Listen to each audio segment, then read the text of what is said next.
Hello, fellow doctors and students. Welcome back to my NEET PG and inicet PYQ topic series, episode 3. And today's topic is osteoporosis, and I'll be discussing all the orthopedics points and image based PYQs and also the pharma integration in this. So, let's get started. So, as we know, osteoporosis is a quantitative defect, it is not a qualitative defect. This is a PYQ, first PYQ, and then second, there is decrease in bone mineral density, and also there is no biochemical and there is no microstructural damage to the bone, so there is only bone mineral density which is decreasing. So the mineral and osteoid ratio, that is normal. This is a PYQ, this is again a PYQ. And if you see in the x-ray, you can see there is codfish mouth vertebra. You can see that there is increase in the vertical diameter of the vertebra, and you can see the margins also. So now see the clinical features. In clinical features, there is the earliest feature is the back pain, which is the usually the lower back pain, and then most common fracture is vertebral fracture, neck of femur fracture, and then Colles fracture. This is also a PYQ point. It has been asked two times in the exam. And now there is kyphosis. Why there is kyphosis? Because as there is decrease in bone mineral density of the vertebra, so due to vertebral compression, there is kyphosis. Okay. So now let's move to the investigation of choice for osteoporosis. So whenever a patient comes to you with the symptoms of osteoporosis, you have to do different biochemical markers and blood markers, and the investigation of choice is DEXA scan. You have to do DEXA scan. It is also a PYQ question. So on the basis of DEXA scan, there are two types of scores. There is one Z score and there is one T score. So if you see the Z, you have to match it with S. S is like Z. When you spell it, you will spell Z like S. So the Z score is for the same age group, and this is called the standard group. You have to compare the bone mineral density of the patient with the same age and sex and race of another individual. But we have to focus on the T score. Okay.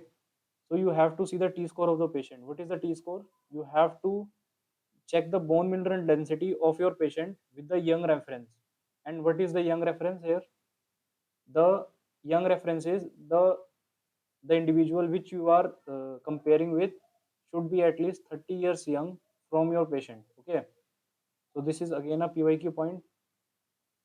So now based upon the T scores, we have classified the osteoporosis into different categories.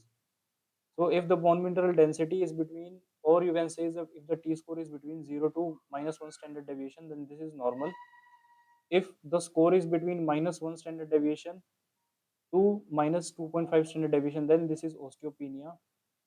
If -2.5 standard deviation and above, then this is osteoporosis. Okay. And there is confusion a lot of times, and this is the PYQ. If in question there is fracture given, okay, like if a patient has Colles fracture or vertebral fracture or any type of fracture, and with when you do the T score, the T score comes about -2.5 standard deviations above, so that is severe osteoporosis. So now you can see that this is the X-ray of a patient, lower limbs, and you can see there is severe decrease in the bone mineral density, and this is severe osteoporosis. Okay. So now how will you screen your patient? So that was the DEXA scan was investigation of choice. DEXA was investigation of choice. Okay. So what is the criteria for screening? You have to see criteria for screening, and this is also PYQ. It has been asked multiple times. It has been asked multiple times. So let's remember the screening criteria. If your patient, if a female comes to you who is 65 years and above, you have to do the DEXA scan. Okay, or you have to do screening.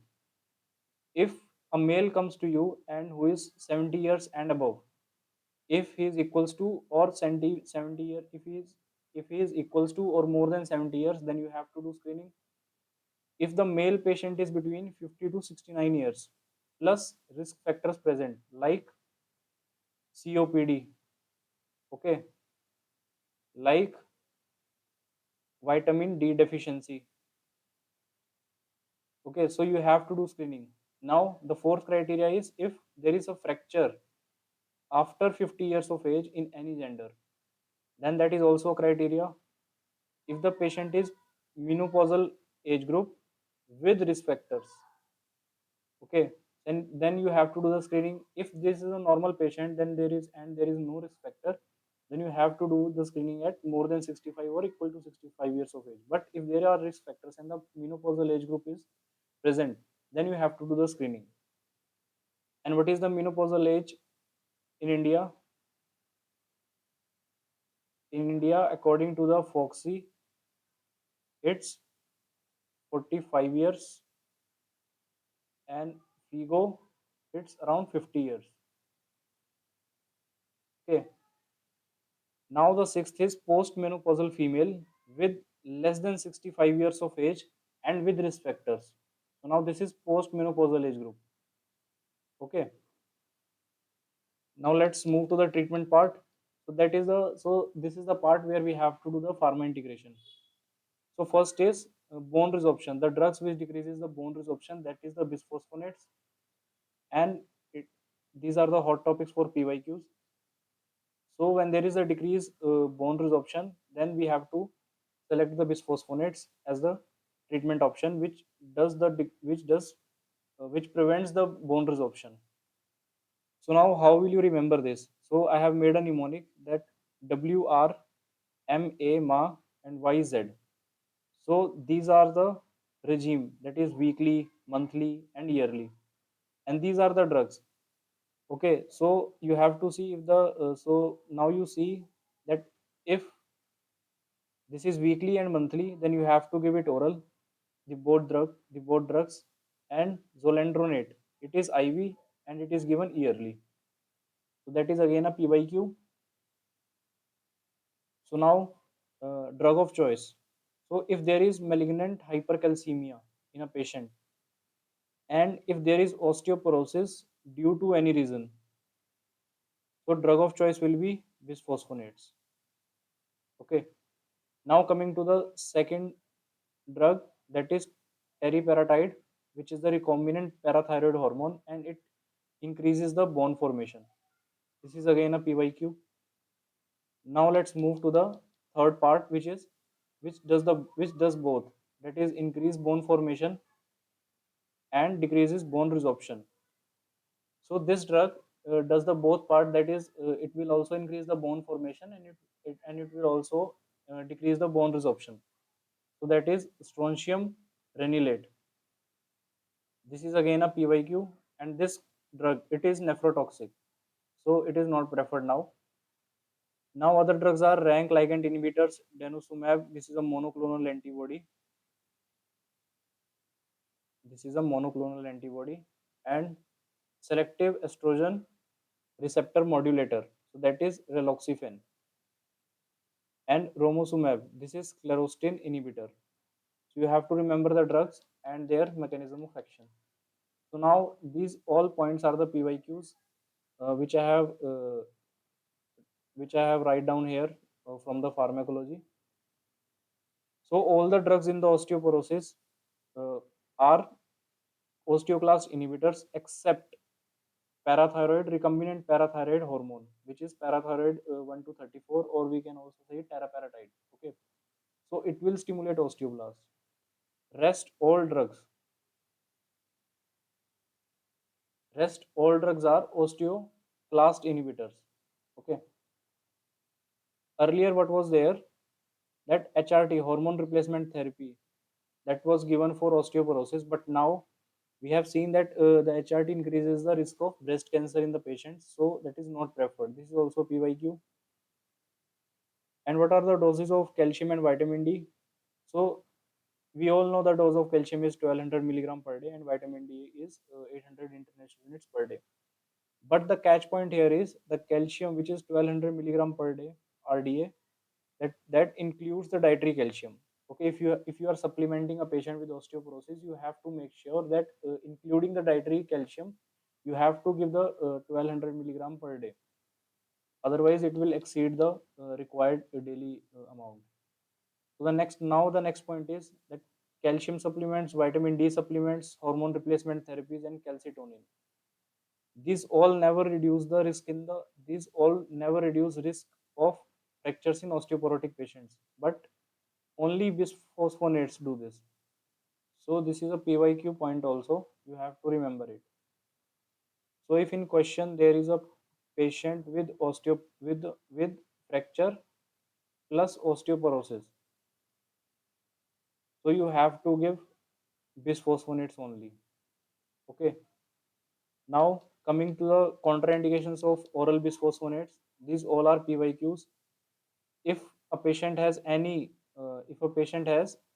gastric issues, if a patient has any gastric issues, like if the patient has GRD, if the patient has Barrett's, okay, if the patient has PUD, peptic ulcer disease, if the patient has active gastritis, recent GI bleed, any bypass surgery, so these all are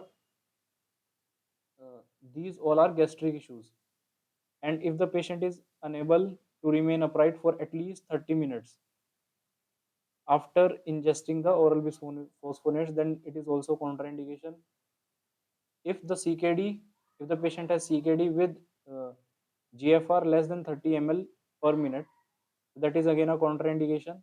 If the patient is pregnant, if the patient is lactating, then it's also contraindication. If the patient has history of osteonecrosis of jaw, then it's also contraindication. So you have to remember all these points one by one, and this is also PYQ that bisphosphonates can be given in the seizure disorders. It's a general kind of a statement. Okay, it's a general statement. So now, if the patient has fracture, so how will you treat the patient? First, we have to remember that there should be locking plates. There are so many kind of plates used in the osteoporotic patients which have fracture, but we have to use the locking plates. Why we have to use the locking plates? Because there is decrease in bone mineral density. So the locking plates, what will they do? They will hold the bone together, or it will easy for the osteoporotic bone to hold these locking plates. So the final treatment is, if the patient has fracture, if the vertebral fracture is there, then we have to do vertebroplasty, or we can do balloon kyphoplasty. What is this? We will fill the vertebral column with a material called PMMA, wherever there is a gap, and then we will inflate the balloon, and then that is called vertebroplasty. So it will uh, release the compression. It will release the compression. Okay. So this is all about osteoporosis, and this is all about osteoporosis. So in the next video, I'll be covering all the metabolic bone diseases. So tomorrow we'll be covering all the metabolic bone diseases like rickets, scurvy, osteopetrosis, okay, and Paget's disease, and osteomalacia. All these diseases will be covering tomorrow. So yeah, doctors, take care. Bye bye, and be positive in your life, and take care.